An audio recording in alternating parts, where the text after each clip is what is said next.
Hi అండి, నమస్తే. ఈరోజు పెసల గుగ్గిళ్ళ కర్రీ చేస్తున్నానండి. ఇది రొట్టెలు చపాతీలోకి చాలా బాగుంటుంది. ఇక్కడ నేను 1/2 కిలో పెసలు తీసుకున్నాను. వీటిని శుభ్రంగా ఏరేసుకొని మంచినీళ్ళలో 2 సార్లు కడిగి 10 నిమిషాలు నానబెట్టుకున్నాను. మీకు టైం ఉందనుకుంటే హాఫ్ అన్ అవర్ కానీ నానబెట్టుకోండి. ఇప్పుడు స్టవ్ మీద గిన్నె పెట్టి నీళ్లు వేడి చేసుకుందాము. నేను ఇక్కడ కుక్కర్లో చేయట్లేదండి, గిన్నెలో ఉడికించుకుంటున్నాను. మీరు కుక్కర్లో చేసేటట్లయితే ఒక విజిల్ వేస్తే సరిపోతుందండి, ఎందుకంటే పెసలు చాలా త్వరగా మెత్తబడతాయి. ఇప్పుడు మనం వేసిన నీళ్ళు మరుగుతూ ఉన్నాయండి. మనం నానబెట్టుకున్న నీళ్ళన్నీ వార్చేసుకొని పెసలు ఈ నీళ్ళలో వేసుకోవాలి. దీంట్లో కొద్దిగా రాళ్ళుప్పు వేస్తున్నాను.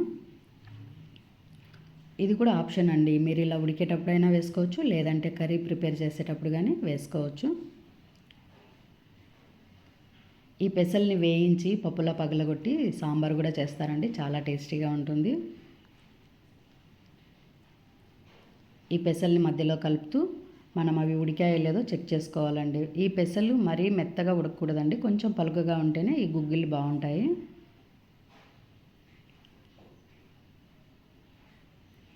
వీటిని స్నాక్ లాగా చేసుకుంటారండి. స్నాక్స్ లాగా చేసుకునేటప్పుడు మనకు స్పైసెస్ ఎక్కువ అవసరం ఉండదు.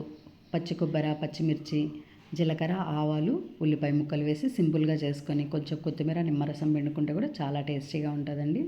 మనం రొట్టెలు చపాతీతో తినాలన్నప్పుడు కొంచెం స్పైసీగా ఉంటేనే అది మనం తినేటప్పుడు కూడా టేస్ట్ బాగుంటుందండి.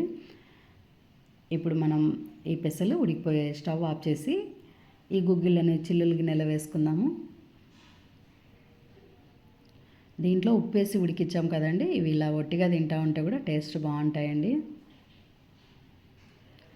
వీటిని పిల్లలు పెద్దలందరూ కూడా ఇలా ఉత్తు తినడానికి బాగా ఇష్టపడతారు. ఇప్పుడు స్టవ్ మీద కడాయి పెట్టి 1 టేబుల్ స్పూన్ నూనె వేస్తున్నాను. దీంట్లో ఒక 15 వెల్లుల్లి రెబ్బలు వేసుకోవాలి. ఈ వెల్లుల్లి వేయడం వల్ల టేస్ట్ చాలా బాగుంటుందండి. ఈ వెల్లుల్లి వేగిన తర్వాత ఈ కర్రీలో అసలు అందరు వెతికి తీసుకుంటారండి, అంత టేస్టీగా ఉంటాయి. దీంట్లో కొన్ని జీలకర్ర ఆవాలు వేసుకుందాము. అలాగే కొద్దిగా కరివేపాకు వేస్తున్నాను.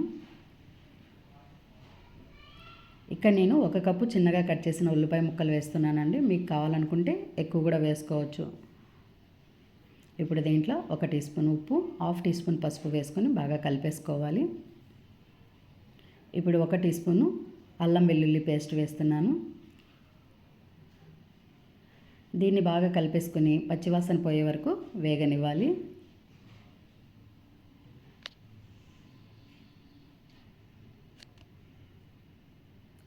ఇప్పుడు ఇది వేగిన తర్వాత కూరకు సరిపోయేంత కారం వేసుకోవాలి.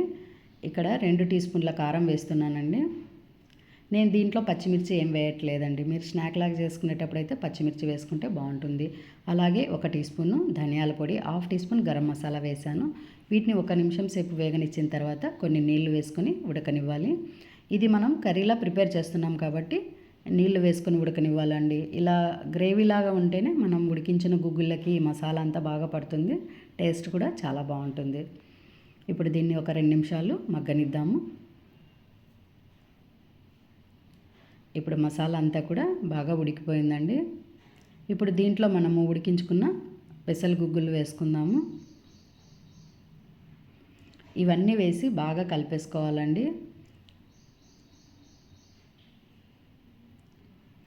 ఇలా కర్రీలో చేసుకున్నప్పుడు కొంచెం స్పైసెస్ ఎక్కువ ఉంటేనే టేస్ట్ బాగుంటుందండి. మనం రొట్టెతో కానీ చపాతీతో కానీ తినేటప్పుడు అది టేస్ట్ బాగా తెలియాలంటే కొంచెం స్పైసీగా ఉండాలి. మనం స్నాక్ లాగా తినేటప్పుడు చాలా సింపుల్గా స్పైసెస్ తక్కువ వేసుకుంటేనే టేస్ట్ బాగుంటుంది. ఇప్పుడు దీన్ని 2 నిమిషాలు మగ్గనిచ్చి తీసేయాలి. అంతే అండి, మన పెసల గుగ్గిళ్ళ కర్రీ రెడీ అయిపోయింది. దీంట్లో కొత్తిమీర వేసుకుందాము. మీకు అవసరమైతే దీంట్లో నిమ్మరసం పిండి కూడా తీసుకోవచ్చండి. చాలామంది దీన్ని టిఫిన్లో ఒట్టిగానే తింటూ ఉంటారు, కానీ మా సైడ్ అయితే అందరూ జొన్న రొట్టెతోటే తీసుకుంటారండి. ఇప్పుడు దీన్ని ఒక ప్లేట్లో వడ్డించుకుందాము. అంతే అండి, చాలా టేస్టీగా ఉండే పెసల గుగ్గిళ్ళ కర్రీ తయారైంది. ఈరోజు మేమైతే జొన్న రొట్టెతో తీసుకున్నామండి, చాలా బాగుంది. దీంట్లో మజ్జిగ మిరపకాయలు కూడా తీసుకుంటూ ఉంటామండి. తింటూ ఉంటే చాలా రుచిగా ఉంటుంది. మీరు కూడా తప్పక ట్రై చేయండి.